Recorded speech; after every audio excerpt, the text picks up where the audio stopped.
Television উপস্থাপক ও সাংবাদিক মুন্নি সাহার স্বার্থ সংশ্লিষ্ট ব্যাংক হিসাবে বেতনের বাইরে জমা হয়েছে ১৩৪ কোটি টাকা। তবে বৈষম্য বিরোধী ছাত্র আন্দোলনের মুখে পতিত প্রধানমন্ত্রী শেখ হাসিনা পদত্যাগ করে দেশ থেকে পালানোর পরপরই এসব আমানতের মধ্যে ১২০ কোটি টাকাই উত্তোলন করা হয়েছে। স্থগিত করা হিসেবে এখন স্থিতি আছে মাত্র ১৪ কোটি টাকা। ১৭টি ব্যাংকের মাধ্যমে এই লেনদেন হয়েছে। সবচেয়ে বেশি লেনদেন হয়েছে ওয়ান ব্যাংকের মাধ্যমে। বিধি বহির্ভূত লেনদেনের অভিযোগে মুন্নি সাহার ব্যাংক অ্যাকাউন্ট ইতোমধ্যে জব্দ করেছে বাংলাদেশের আর্থিক গোয়েন্দা ইউনিট। গত ৫ আগস্ট রাজনৈতিক পরিবর্তনের পর ৬ অক্টোবর বিএফআইইউ মুন্নি সাহার ব্যাংক হিসাব তলব করে।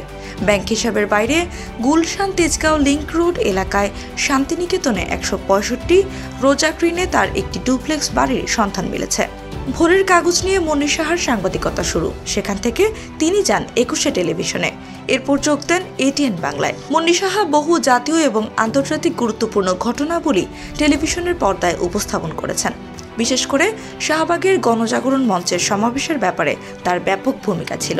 জুলাই আগস্টে ছাত্র জনতার আন্দোলনে রাজধানীর যাত্রাবাড়িতে গুলিতে শিক্ষার্থী নাইম হাওলাদার নিহত হওয়ার ঘটনায় একটি মামলা হয়েছে।